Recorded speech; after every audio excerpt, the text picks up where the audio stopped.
And what here is that wish that there was between his sins and those actions, the sins and himself, أبدا بعيدا. أبدا بعيدا, some of the different what that means. Some scholars said a huge distance.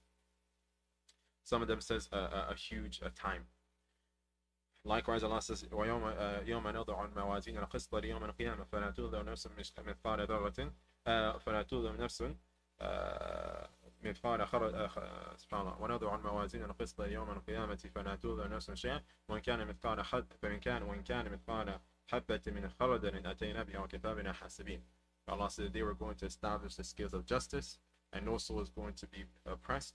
وإن كان مثقال حبة من خردل أتينا بها. And even if something is as small as a mustard seed, is going to be brought to account. Likewise, Allah says,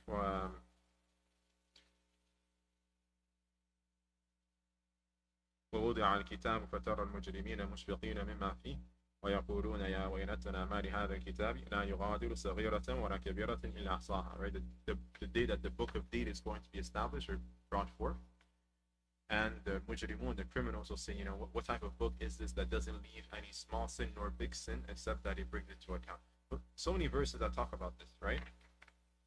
So it's as if the first stage of self-scrutiny is sort of that understanding that if we don't do it now, we're gonna have to face on the day of judgment, right?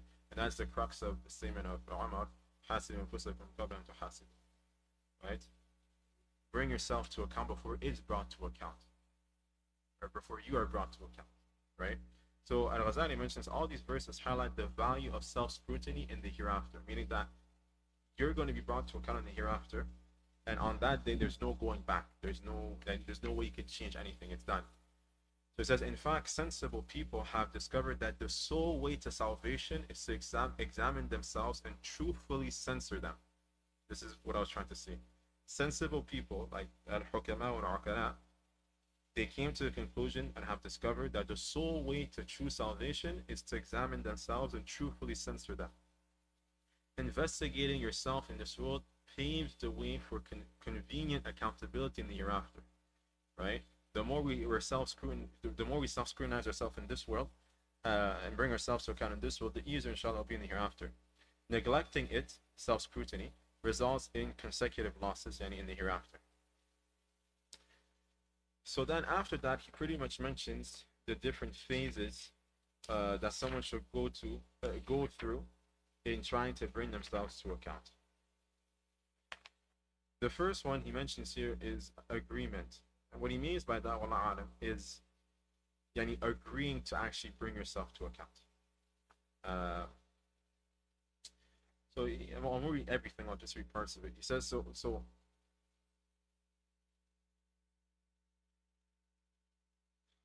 he says here, thus all believers should not overlook examining themselves and have full control over all their affairs. Each moment in life is a precious pearl. Performing the Fajr prayer, one should free himself a while to have an arrangement with his soul, such as saying, my life is my goods. If I lose my capital, both trade and profits are out of sight. The Almighty has given me an extension of one day. If He had taken my soul, I would have wished to return to this world to make up for what I have lost. Also, you should act as if you were sent back to this world after your expiry. Thus, you should not waste that day. Know that a day has 24 hours, only whereby a servant has 24 stores. And he's going to mention is the end of that parable. But the point here is this is what's meant by agreement. But after Fajr, you sort of sit down with yourself and you come to agreement that I have an extra day. It appears that I have an extra day. You could die before like nightfall, but it appears I have an extra day. So I'm gonna make an agreement with myself that I'm going to do the best that I can in this day. So this is before really bring yourself to account. That before you even bring yourself to account, you have this agreement with yourself that I need to do the best that I can with the time that I have. And then he brings an example that how a believer should look at time in his days. Because there's many statements of the Salaf, رأس المؤمن وقته, the capital of a believer is his time, because everything has to do with your actions, right? As Allah says in the Quran, that the person who has a heavy scale, he's going to be in a life of pleasure. If the person whose scale is less, does not have a lot of good deeds, so his abode is going to be, the pit, the hellfire. So many scholars, they said that the oh, sorry, do you need something? There's a bathroom over there. Yeah, no problem, Sean. So many scholars they mentioned that yani, the capital of a believer is his time, because time is what we need to do good deeds. Right? The more time we have, the more good deeds we can do in that time. So it says here that know that a day has 24 hours, only whereby a servant has 24 stores. Opening one of them, he finds it full of light due to his good deeds, so he becomes delighted therein. Opening another one, he finds it teeming of darkness and stench smell due to his disobedience in that hour. So he becomes worried, troubled, and intimidated. Then a third store is open, he finds it empty. It signifies that hour when he sleeps, or does any permissible thing. He regrets it being empty.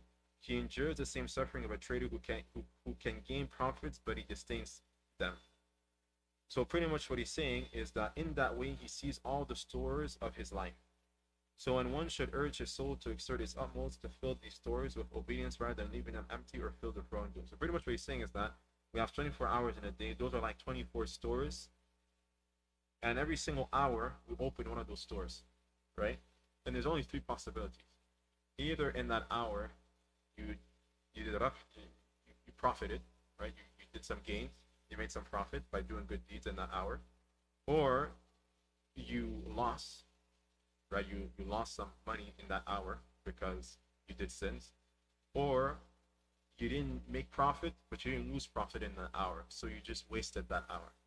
Those are the only three possibilities that can happen. So pretty much at any given time in our day, we're either doing a good deed or we're sinning, or we're doing quote unquote nothing, right? Now obviously when we're doing quote unquote nothing, if you have the correct niyyah, then it becomes a good deed, right? And that's why some of the Salaf used to say, I seek ajr in my sleep, because they would sleep with the intention that I'm sleeping in order to have strength to do ibadah. Same thing with eating and so on and so forth. But many times we forget to have the proper intention. No. So then he says, continuing, so someone remarked, even if a wrongdoer is exempted, he has lost the reward of doing good. So pretty much what he's saying here is that some of the Salaf, they said, even if you do a sin and you get forgiven for that sin, it's still a loss, because the time that you spend sinning or doing that sin, even though you got forgiven for that sin, the time you spent doing that sin could have been spent doing a good deed. So you still lose out even if you get forgiven for it. So this is a man's counsel to his soul. After that, he should also devise his 7 organs, his ears, his eyes, ears, tongue, belly, genitals, hands, and his legs. They all should be subservient to his soul, serving it to achieve profits in this trade. So pretty much he's saying the first stage is this agreement with yourself in terms of, I only have a limited amount of time. I'm going to make the best that I can with this time. Then after that, it's sort of then taking into account sort of what you're doing with your limbs. Then he brings you examples of what that means. So he says, for example, as for one's eyes, he should lower his gaze. He should be only preoccupied with his own affairs, confining them to what they have been created for. He should consider the universe. He should detect good deeds and apply them. He should recite the Quran, read the Prophet's Sunnah, as well as books of wisdom to benefit thereof. This methodology should be applied to all organs according to their missions respectively. So you look at all your organs and you say, listen, today, my eyes, I need to do this with it. My hands, I need to do this with it. My legs, I need to do this with it. This or that with it, whatever the case may be. We have already mentioned evils of the tongue, so one should occupy it with remembrance of Allah Most High, imparting knowledge, guiding people to the Almighty, making peace between people, etc. Then he talks about the belly. So he said, coming to one's belly, one should avoid veracity, I believe, and doubtful food. He should be satisfied with the necessary amount. He should agree with his soul in the principle that if it violates this norm, he will punish it with deprivation. This system should rather be adopted in regard to all organs. So we're going to talk about, like he talks about later, what happens if you bring yourself to account and you see that you lacked in something, that you fell short in something. So he's going to mention that you should punish yourself, but we're going to see what he means by that.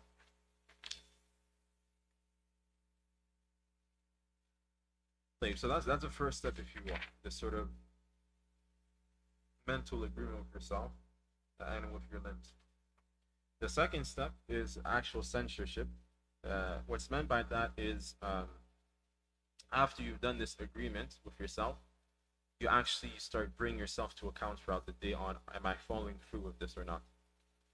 So he says, fulfilling the above mentioned norm, then observation and censorship come. So being observant of, okay, I made this agreement with myself, now am I following through with it? So he says, man should observe himself likewise and censor his activities long before doing them and after. He should ask himself if they are driven by sincerity to the Almighty. If this is the case, you should fulfill them. Otherwise, you should give them up at once. Al-Hasan remarked, may Allah be merciful to a man who considers his intentions. If he is divine, he fulfills it. Otherwise, he gives it up. This sort of observation covers obedience, i.e., maintaining sincerity. As for disobedience, he should repent, regret doing them, and shun it. Censorship in permissible things signifies good manners and gratitude. Everyone enjoys grace and faces tribulations. You should be grateful to the former and endure the later patient. So pretty much what he's saying is, again, this type of self-awareness. Okay, I made the agree with myself, and I'm actually following through with it, and you're self-aware of whether you're doing that throughout your day, specifically when it comes to your intention.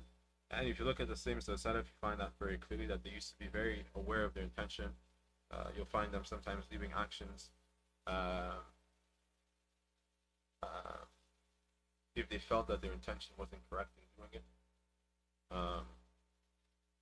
Likewise, we have the famous saying of Sufyan al-Thawri, I never tried to fix something harder than my intention, which would mean that he was paying attention to his intention, right? He was aware of it in the actions that he was doing throughout his days.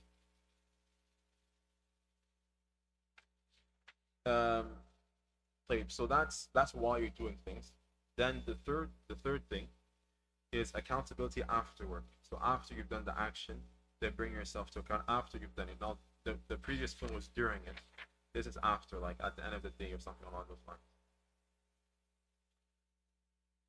So Allah says, again, this idea of Allah subhanahu wa ta'ala always mentioning the hereafter and how in the hereafter you have to bring yourself to account, because in the hereafter you're going to be brought to account.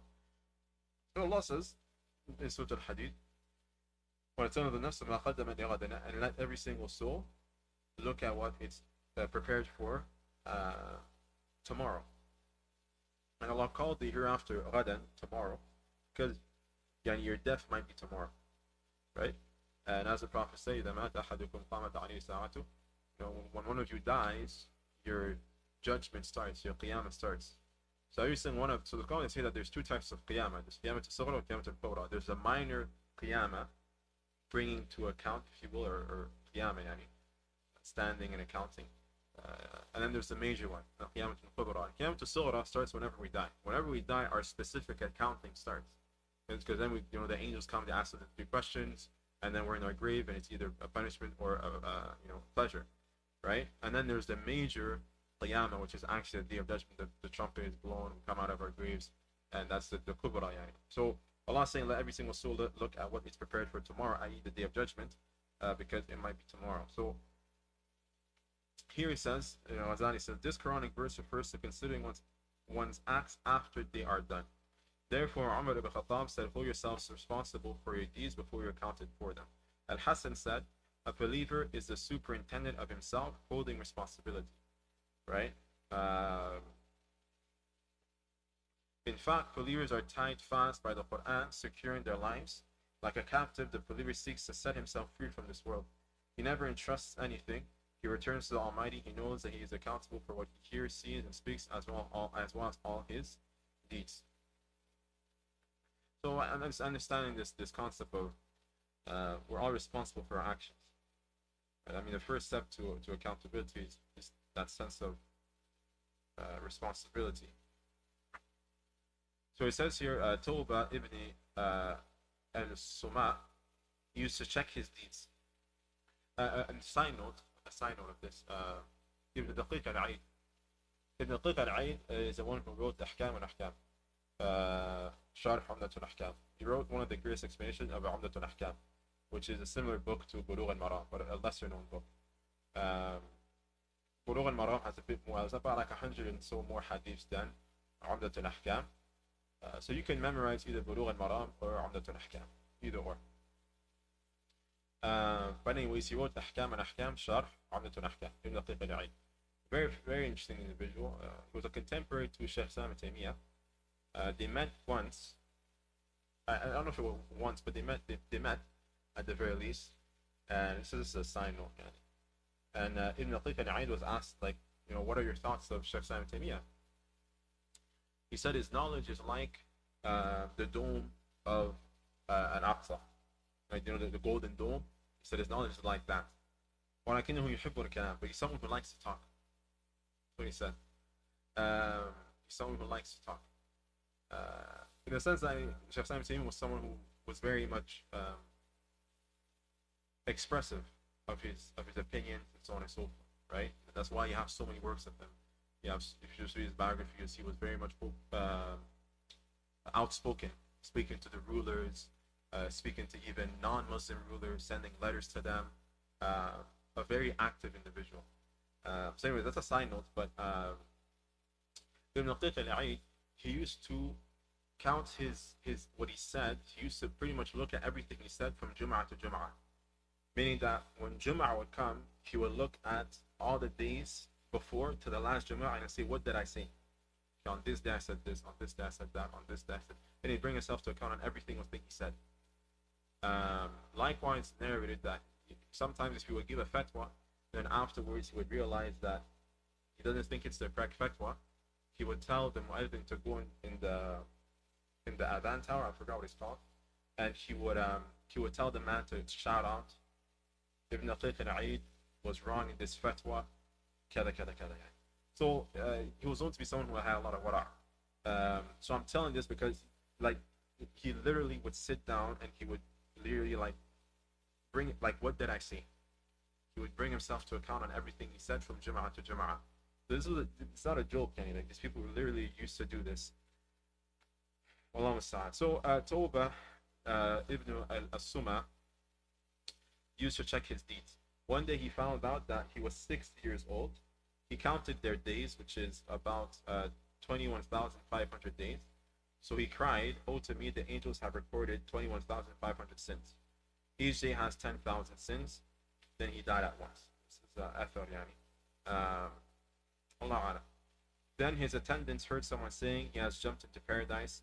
Thus we should hold ourselves accountable for our deeds, perhaps and even our thoughts.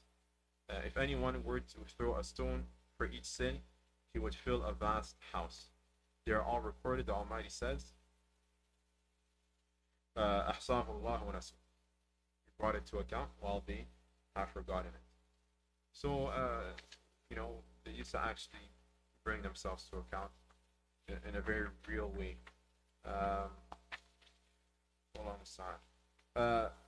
After that, what happens when you bring yourself to account and you see that you fell short in something? This is where he mentions here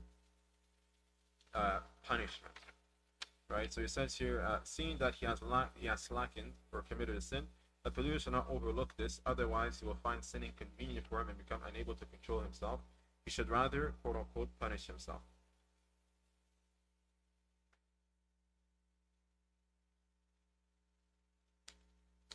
And he brings athars here of some Salaf who did this. So he says, Umar al-Khattab once visited his grove. When he returned, he found that people had performed the Asr prayer. So he said, I went to my grove and returned after people observed the Asr prayer. I gave my garden charity to the poor. So he saw that his garden had busied him from Salah. So he said, you know what, this thing is just busying me from the deen, so I'm going to give it away in charity. Al-Layth ibn Sa'd, the great Imam, remarked that Umar missed the first congregation of that prayer. We have already stated that missing the sunset prayer, he set 2 slaves free after observing it. Wait. I'm not sure if it's a mistake in the print. I have to read the Arabic. Allah. Tamim ad-Dari missed his night prayer due to falling asleep, so he spent a while praying all the night.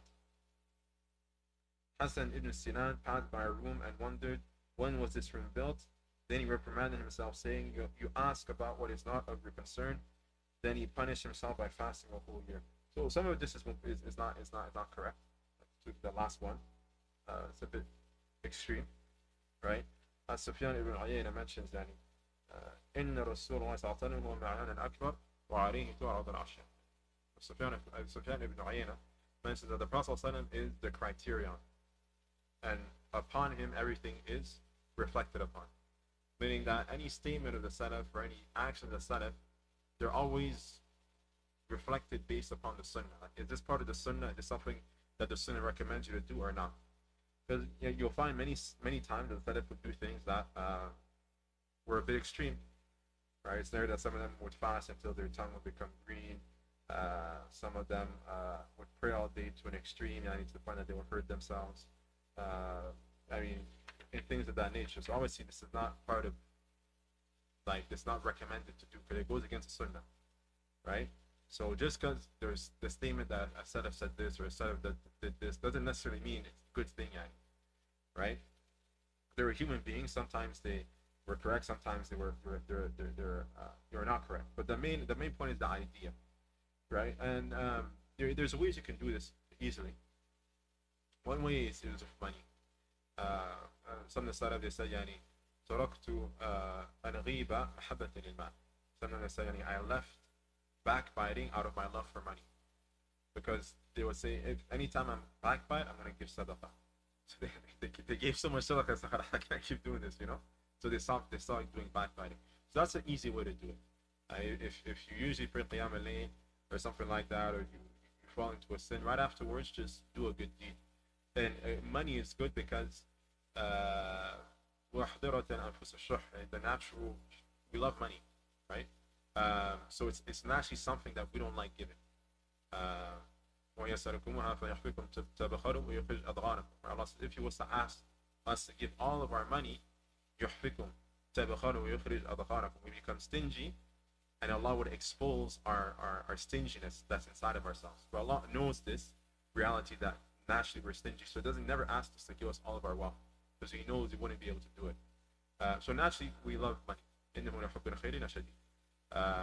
that's why one of the signs of Iman is sadaqah, right? Sadaqah to Burhan. The Prophet said sadaqah, giving sadaqah is a proof of faith, that you love Allah more than you love your money. And Allah says you won't reach true righteousness till you spend from that which you love, because it's a sign that you love Allah more than you love your money.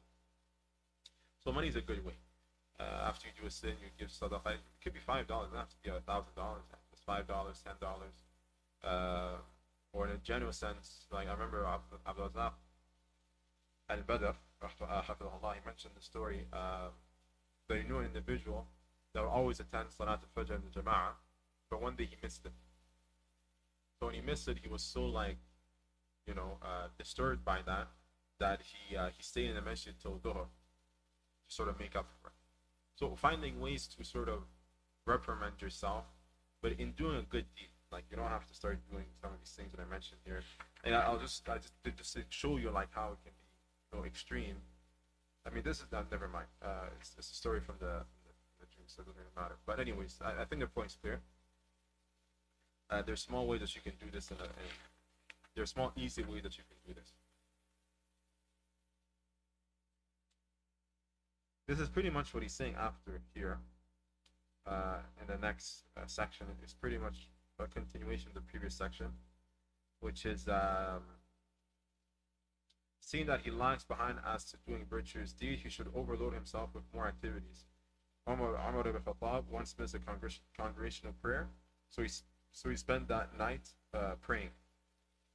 If one's soul disobeys him, he should let it endure perseveringly. Ibn al-Mubarak said, souls of the righteous obey them in goodness conventionally, but our souls need perseverance. And you need to push yourself, and then afterwards it actually becomes easy. You should seek support in the righteous person's narrations, their virtues. You should also keep in company with whoever he finds of them and follow his example. And then he brings statements to the Salaf talking about how they would look at those that came before them to encourage them to do good deeds.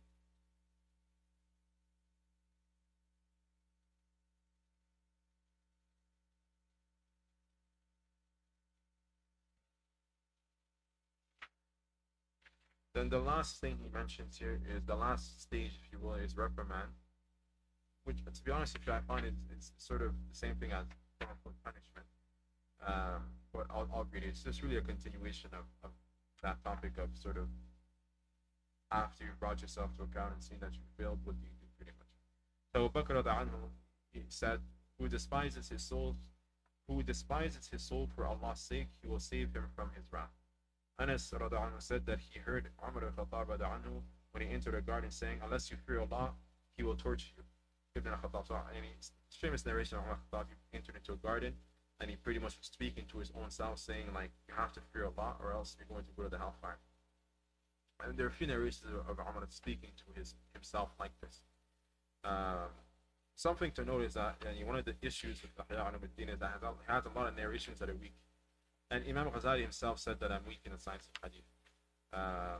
So not all these narrations are necessarily super authentic, but it's Fada'il al-A'mal, right? It's like talking about just righteous actions and stuff like that.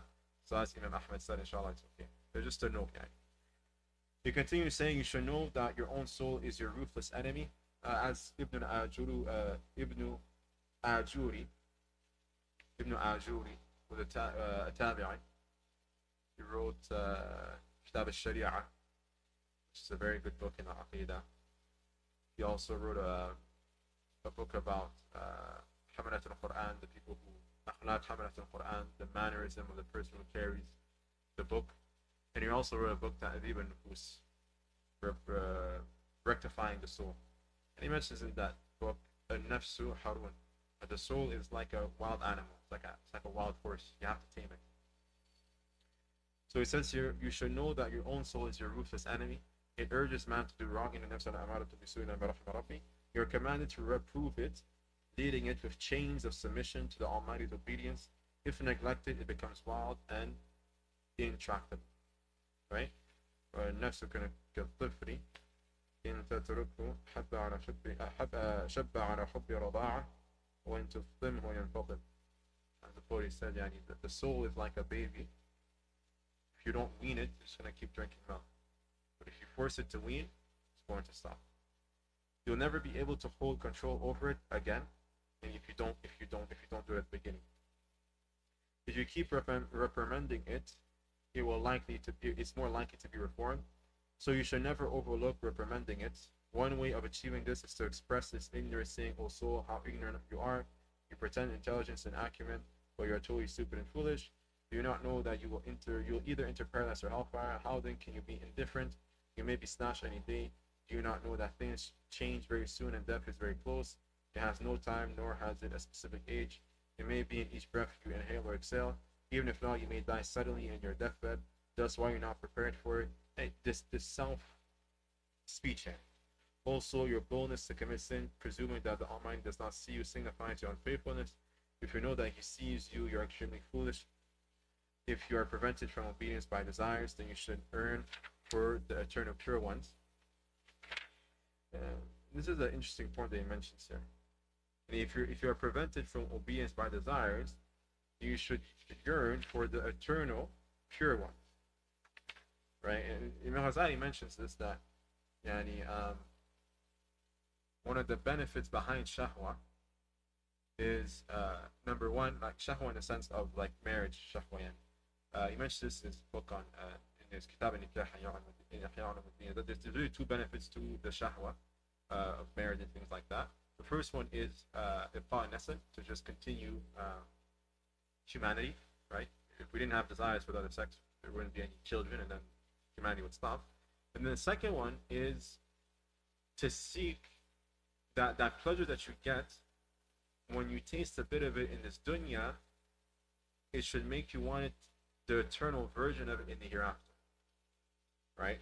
So then you taste some of this pleasure in this dunya, and then you're like, okay, I would want this for eternity and in a better way in the hereafter. So then it pushes you to want the hereafter more. So the pleasures in this life, as I mentioned, all the pleasures in this life should be a motivator for you to seek the eternal and pure forms of those pleasures in the hereafter, whether that be food or the other sex or drink or gardens, rivers, right? All those things. What do you think of an ill mind prevented from water for 3 days to restore its health, and then it would be permitted to a ceaseless drink? What should it do? Should it be patient to enjoy good health the rest of life, or rather fulfill its temporary desire and keep ailing forever? In that way, your life is not compared to pleasure in the hereafter. Pretty much, she's saying this any cognitive therapy, pretty much, which is, you know, you sort of changing your perspective on things, right? Either I can drink water right now, or I can wait 3 days without any water, and I'm going to drink from an kawthar and never taste or never feel thirst ever again. Similar, this is everybody, every human being has to make that choice, right? Are you going to prefer al-ajila, or are you going to prefer al-akhirah? كلا بل تحبون العاجلة وتذرون الآخرة. Rather you prefer al-ajila, the hasty thing. I want it right now. I want Jannah right now. وتذرون الآخرة, and you leave the akhirah, the hereafter, right? So everyone has to make that decision. So he says here, one should further address it, saying, in fact, I wonder which lasts more, the pain of warding off lust patiently, or the torture of the hellfire, right? Well, what's more painful, me waiting 2-3 years and getting married and then khalas, or me, trying to do it right now and then committing zina, or whatever the case may be, right? Same thing with, for example, fame, right? Is it better for me just try to avoid fame in this life, but in the hereafter I can do whatever I want, or do I fall into, riya and so on and so forth?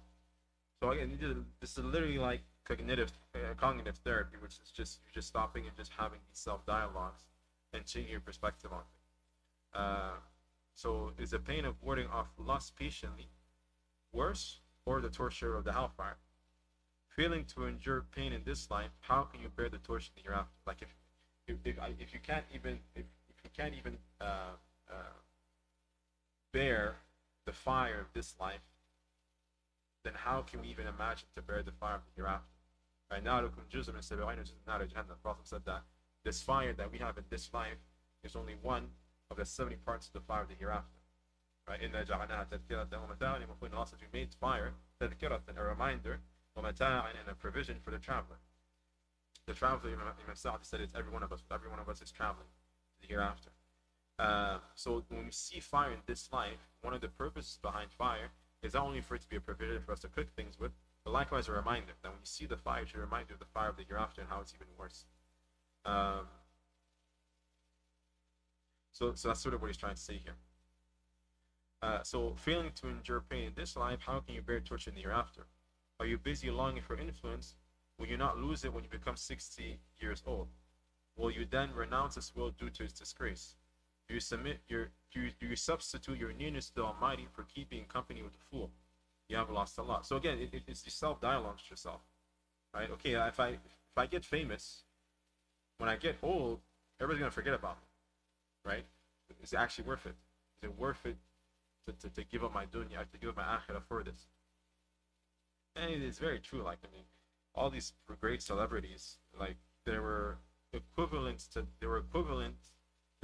celebrities in like the 80s and the 90s, but no one cares about them anymore. The 60s and the 50s, right? They were like I'm not trying to drop names, but there were all these famous people that people think about.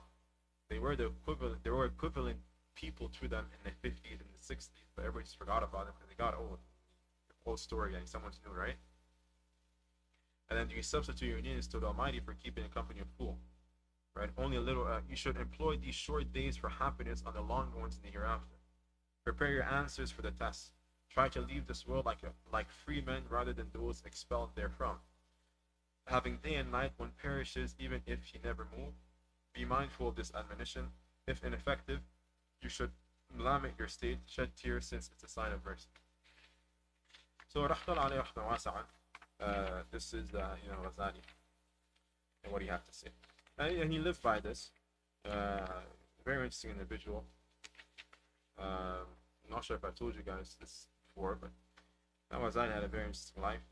I just talked about it earlier with another class.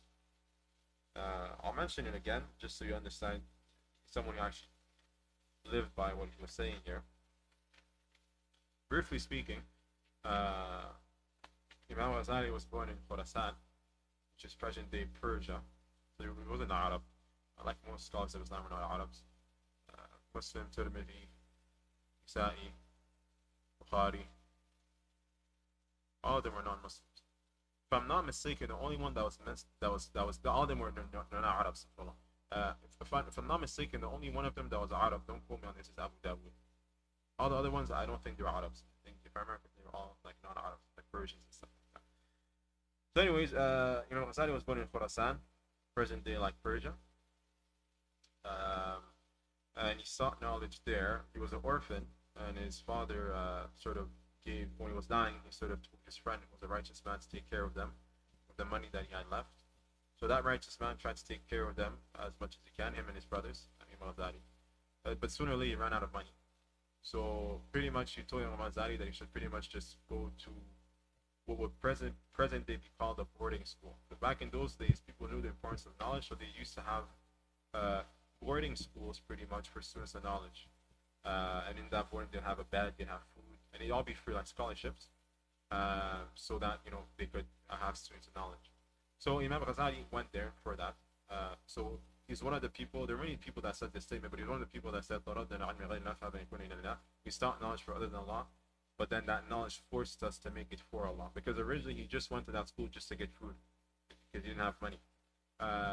So anyways, he started off like that. Of course, then he learned what ilm is and what knowledge is and so on and so forth. And he started seeking it for the sake of knowledge and closeness to Allah and so on and so forth. He sought knowledge in the surrounding region of his hometown. An interesting story that happened is once he was traveling, seeking knowledge, still in still close to his hometown. And there were highway robbers that came, and he was traveling for a group, and they stole everything, including his books, of all his traveling that he was doing. So when he got his books stolen, he was like, I mean, these highway robbers don't need books. So he sort of followed them. He went to the leader and said, listen, can I get my books back? Because you're not going to do anything with them. So the highway robber said, yeah, sure, you can get your books back, pretty much. So when he got his his books back, when he got back to his town or whatever, he decided to memorize everything. Because I'm not going to let this happen again. That my knowledge is bound by books, and that's if I lose my books, I lose everything. So after that, he memorized all of his notes, which shows the importance of knowledge, memorizing knowledge. Knowledge that doesn't enter the bathroom with you is not knowledge. Knowledge is not what's between the two sides of a book, but rather it's what is in the chest of an individual. Allah says the Quran are clear verses in the chest of those who have knowledge. So knowledge is mahfuz, it was memorized. So anyways, so that happened. After that, after he pretty much got as much knowledge as he could locally, he then went to Baghdad. When he went to Baghdad, that's when he met Imam al-Haramain al-Juwayni, who was one of the heads of the Ash'aris at that time. And he studied philosophy under al-Juwayni. Imam al-Juwayni, of course, is one of the big scholars in the Shafi'i madhab, so he learned the Shafi'i madhab from him. And Imam al-Juwayni is the one who wrote al-Waraqat, right, which is the primer in sort of fiqh that usually everyone studies, no matter the madhab. So he studied under Juwayni, and he became like the best student pretty much, to the point that once Imam Ghazali brought a book that he wrote to al-Juwayni, and al-Juwayni said, "Dafantani wa ana hayy." He said, "You've put me in my grave while I'm alive." Pretty much, Imam Juwayni was saying, like, you've outshined me while I'm still alive. Even though you're my student, you've already outshined me by your scholarship. So he was a very special individual. And while he wasn't about that, he pretty much became very famous. And people from all around the world would come to Baghdad to seek knowledge from al-Ghazali. He didn't like the fame. He hated the fame, so one night he decided to just leave. So he just left. He left Baghdad and he went to Damascus, where no one knew him by face. They didn't have internet back there, so no one knew him like by face, at least not in Damascus. So he left in the middle of the night because he just hated the fame, and he went to Damascus. In Damascus, he pretty much just used to stay in the masjid and clean it. He's pretty much homeless. Like, he would just sit in the back of the masjid, he would clean it. No one would know who he is, and it would just seem like some homeless guy, right? And that's when he wrote the Ihya Ulumuddin. So he wrote the Ihya Ulumuddin when he was in Damascus doing this type of Tasawwuf, right? And Ihya Ulumuddin is a book that has good in it and bad in it, as Shaykh Islam mentioned that there's good in it, and there's bad in it, and it's true. Um, so, anyways, when he was there, when he was inside this masjid, one day the Imam started teaching one of his books. He didn't know it was Imam Ghazali in the back of the masjid. So Imam Ghazali is in the back of the masjid. No one knows it's him. And the Imam of the masjid is teaching one of his books, saying, praising Imam Ghazali, and this is the book of Imam Ghazali. So you're like, oh my God. So he left. He left that masjid, he went to another masjid. Because he just said he didn't want to hear that yet. So he went to another masjid. When he went to another masjid, there were 3 Imams in that masjid. It was a big masjid. And he did the same thing. Just sleep in the masjid, clean the masjid. One day, a man entered inside the masjid where there was these 3 Imams. And the man had a fiqh question, and he asked all the Imams the question, and none of them were able to answer. So when the man was leaving, Al-Ghazali heard the person's answer. So he called the man and he gave him the answer. So when he gave him the answer, the 3 Imams saw the interaction. So they called the man and said, listen, that guy, what did he tell you? So he said, oh, he gave me the answer to my question. He said this. So I said, oh, wow. They all said, yeah, this is the correct answer. So they're like, who's this guy, right? So they called the man, Imam Ghazali. They tried to figure out who he was. By the end of the conversation, they figured out that, okay, this is Ghazali. Oh my God. So they said, tonight you're going to teach us. Like, tomorrow we're ready. we're going to learn from you and everything. So he didn't like that, so he left. He left before he could do that. And he went back, pretty much he went back to his hometown in Khorasan, and he died there. And he died with Sahih Bukhari on his chest. And Ibn Kathir, he mentions, لو طال عمره لكانت إمامة في الحديث. Ibn Kathir mentioned that if he had a longer life, he would have become an Imam in Hadith. So near the end of his life, Imam Ghazali went. He refuted a lot of the stuff that he was upon. He wrote Tahafatul Falasifa. He wrote a book refuting philosophy, and he went much closer to the Sunnah, and left a lot of the deviance that he had been upon in the past. So he went through different stages in his life, and likewise, in any signs that he went in, he pretty much became an Imam. He became Imam in fiqh. Right, Shafi al-Fiqh is an Imam. He's one of the Imams. حذب المذهب حبر أحسن الله وخلاصة ببصيرة وصيد وجيس وخلاصة. There were 4 books in the Shafi al-Fiqh that were like very good books. He became an Imam in philosophy. He became an Imam in Tasawwuf. And as Ibn Kathir mentioned, if he had a longer life, he would have become an Imam in Hadith. So he was a very interesting individual.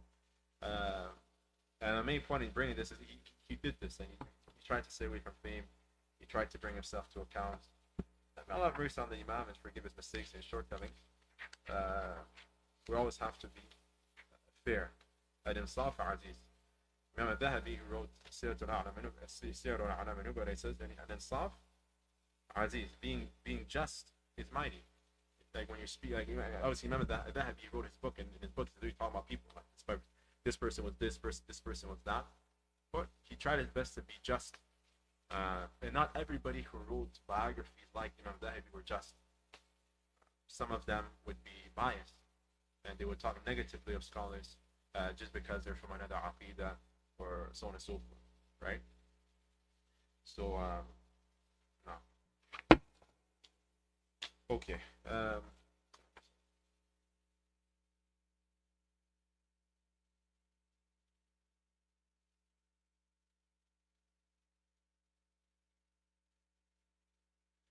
So now let's go on to the next chapter. Next chapter is motivating a low endeavor. So pretty much self-motivation. Oh, I have it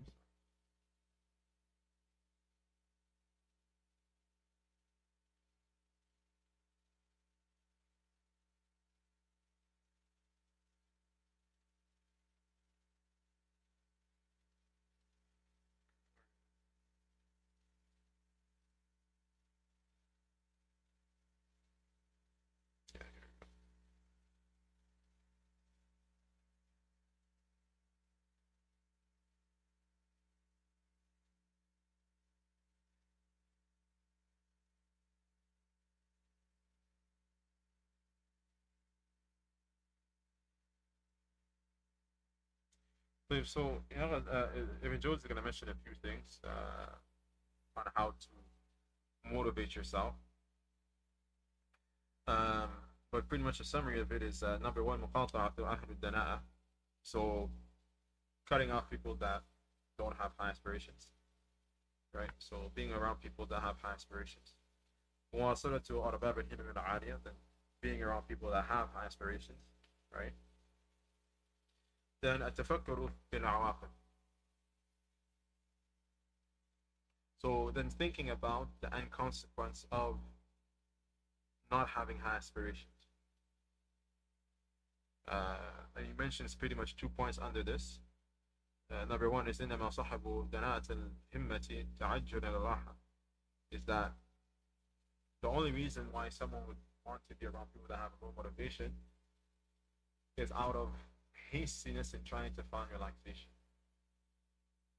Yani, some people they don't understand that this is not the time for relaxation. This life is not the time for relaxation.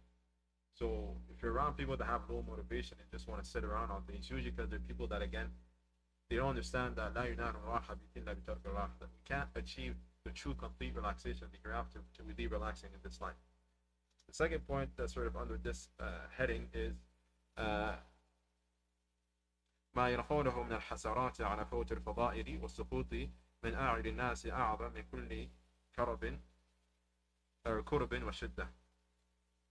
Is that the regret that you're going to have from having missed on those opportunities, and likewise the disdain and the disdain that people will have towards you for just being like couch potato is much greater than any hardship that you would get from getting up and doing what you gotta do.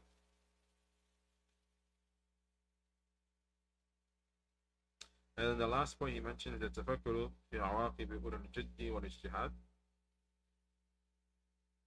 is pondering on those who have high aspirations.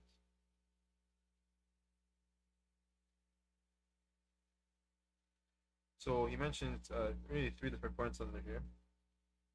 That's what I wrote. من تفكر في المرتفعين في الهمم علم أنه كهو من حيث الأصلية والآدمية ولو حرك القدم العزم لوصل. First thing to understand is that those other people that have achieved great things, quote unquote, they're just like you. Their blood, sweat, they bleed just like you, they sweat just like you, they get tired just like you. They have 24 hours in a day. We're all the same fundamentally. If you were to just put in the work, there's nothing that will prevent you from achieving that. Allah says, ask Allah, وَلَا تَمَنُّوا مَا فَضَّلَ بَعْضُكُمْ عَلَى بَعْضٍ وَلِلرِّجَالِ نَصِيبٌ مِمَّا اكْتَسَبُوا وَلِلنِّسَاءِ نَصِيبٌ مِمَّا اكْتَسَبْنَ. What's Allah fadl? Allah says, don't wish to have what Allah is giving some over others. Everybody's gonna have their share. But ask Allah subhanahu wa ta'ala for his bounty. And that's why in the Quran Allah says, ذَلِكَ فَضْلُ اللَّهِ يُؤْتِيهِ مَن يَشَاءُ. He says that many different times, subhanahu wa ta'ala. That's the blessing of Allah, He gives whoever He wills. Right after that, He always says, وَاللَّهُ ذُو الْفَضْلِ الْعَظِيمِ. That is the blessing of Allah, He gives whoever He wills, and Allah is the possessor of great bounty. As if Allah is reminding us that, yes, this is the blessing of Allah, He gives whoever He wills, but I'm the one who has plentiful bounty. I could make you a half just like I made this person a half, or this person married, or this person killer, or this person killer. Something that prevents that from happening. Because Allah is the Fadl Alim, is the one who His bounty is unlimited, is limitless.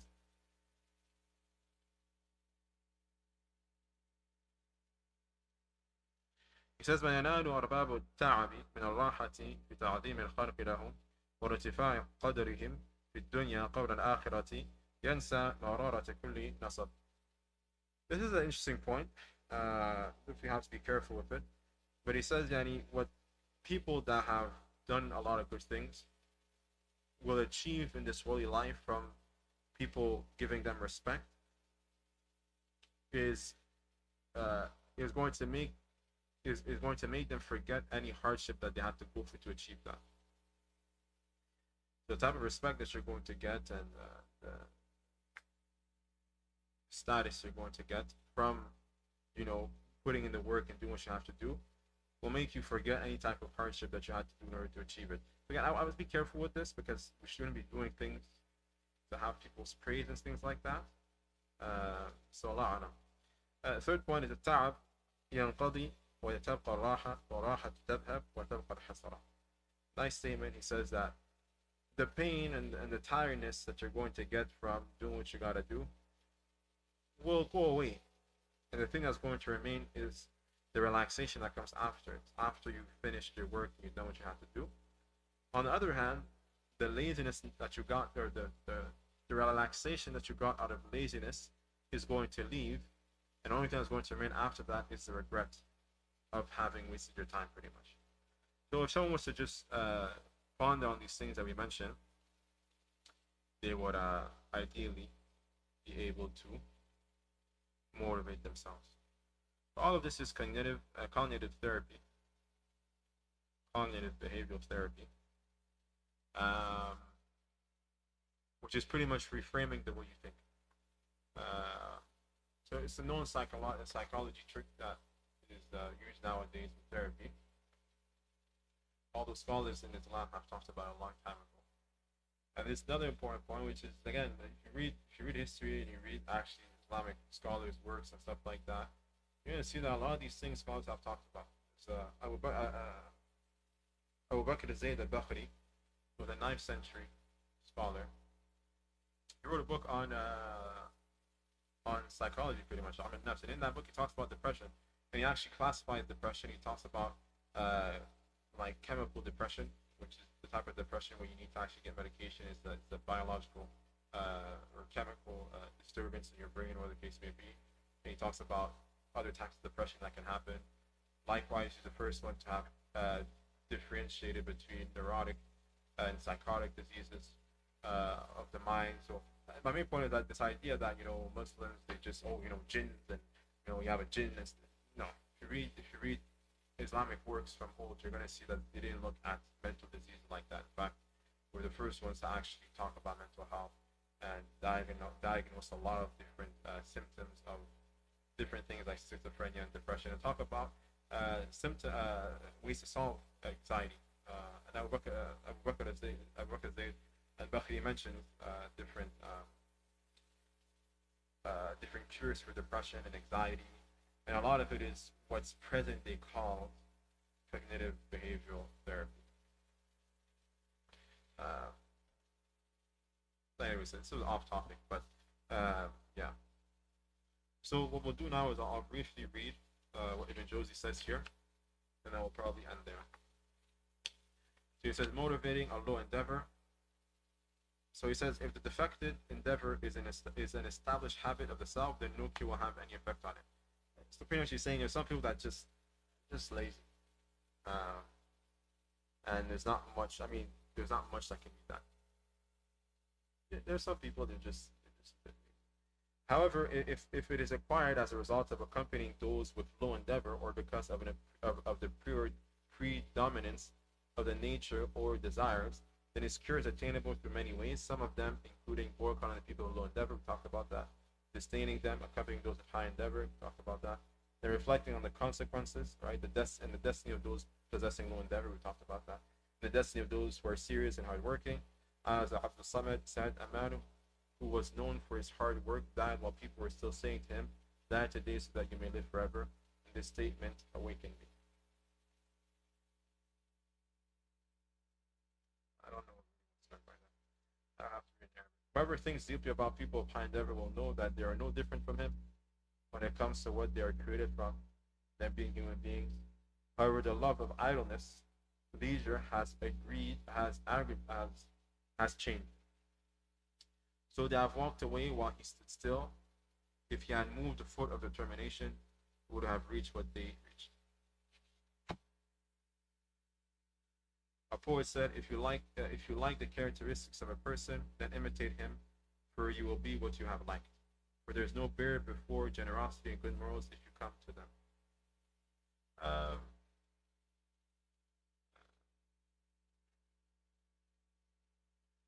تشبهوا بالكرام وإن لم تكن منهم فإن التشبه بالكرام فلاح. Same Islamic poetry. If I said it correctly, but تشبهوا بالكرام وإن لم تكن منهم إن التشبه بالكرام فلاح. What he said, yani, imitate the honorable people, even if you're not like them, because you trying to imitate them, is success. So even if you're not able to do it, just try. Right? It's better than nothing. If you're not able to achieve certain things, at least try. At least have the intention that I'm going to try my best. I'm going to keep trying. Right? And that's sufficient. That is sufficient. In the sense that fundamentally, إنما يريد الله منك أن يتبع إرادتك. As Hurraira say, Allah fundamentally wants us our intention and our desires, right? Like with all the famous hadith, إنما أعمال بالنيات, right? Action are based on their intention. So as long as you إنوي الخير وإن لم تفعل, Imam Ahmed told it to his son, intend to do good even if you don't do it. Just intend to do good. So even if you're not able to pray Qiyam al-Layl, if you're not able to do, just try your best. Just have the intention. There's no harm in every single night, even if I'm sleeping too late. Like I know it's most likely not gonna happen. Just have the intention that I'm gonna put my alarm to inshallah whatever, and I'm gonna try. If it happens, alhamdulillah. If it doesn't, at least have the intention. Right? Same thing with memorizing the Quran and anything else. And another point is Imam Ghazali mentions this in Al-Ihya that النفس مجبولة إلى التشبه والانقضاء فإن الطبع يسرق من الطبع من حيث لا يدري صاحبه. Imam Ghazali mentions that souls are naturally inclined to being like the people that they're around. Rather, someone will steal the mannerism of someone else without even knowing it. It is very true, especially for those who are married. After a few years of marriage, you're going to see yourself saying things that your spouse would say, or doing things that your spouse would say without even knowing. And even with friends, you start hanging with a new friend, you start saying a new word you never used to say, you realize, oh my God, I took it from this person. But you didn't even realize that you did. It just naturally came about. It happens to all of us. Oh, another point that was not mentioned here is looking at the lives of the Salaf. This is a very important point to help you motivate yourself. This is probably one of the best ways. Right? Ibn Jawzi mentions this many times. He talks about it so many times. ليس شيئا كعقاب عن النظر بسير السلف الصالحين. Mentions Ibn Jawzi and said, there's nothing more beneficial for the student of knowledge than looking at the lives of those who came before him. And that's what he mentions here. He who reads the biography stories of righteous predecessors will find that most of the jurisprudents and scholars are from amongst the slaves, the weak, or those with low craftsmanship. But as their endeavors were high, they succeeded. And this is true. All the four Imams are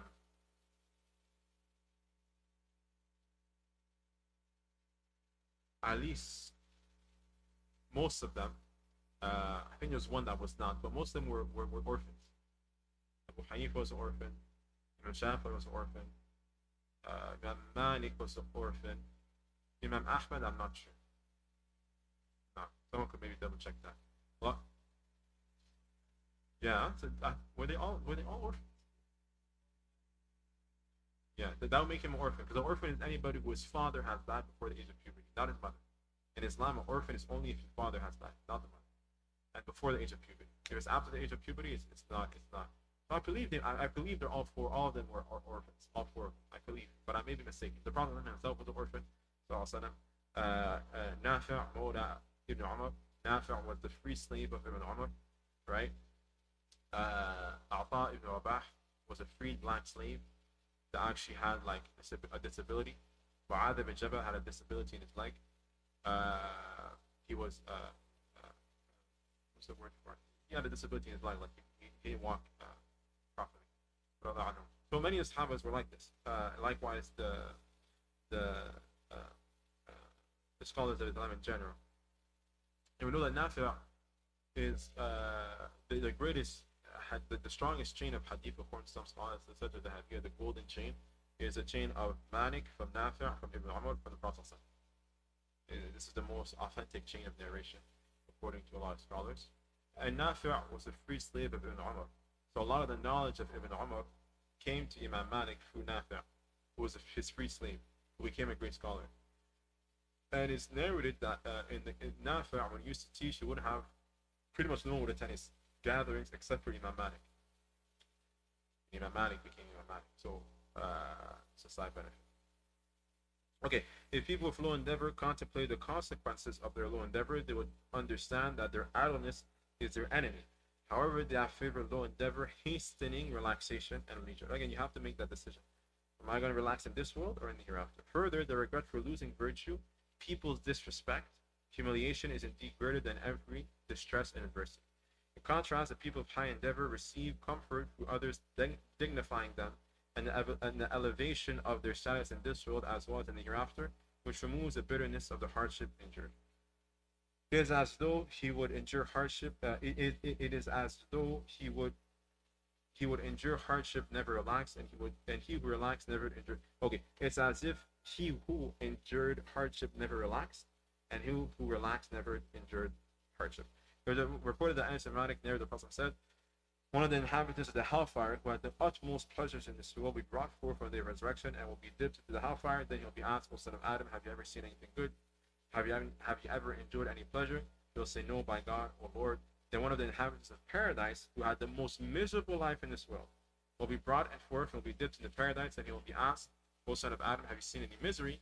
Have you experienced any adversity? He will say, no, by God, O Lord. I have never suffered from any misery, and I have never seen any adversity. So as soon as we get into paradise, inshallah, all the hardships of this life goes away. And that's why Imam Ahmed was once asked about Raha, when are we going to relax? He was asked by his son Abdullah. And he said on the Awal Qadamin, Fil Jannah, as soon as our first foot enters into paradise, we can relax. Imam Ahmed was the person who used to do 300 rakat a day. After his torture, it was 150. And he was Imam al-Zahid. He used to be a very Zahid individual.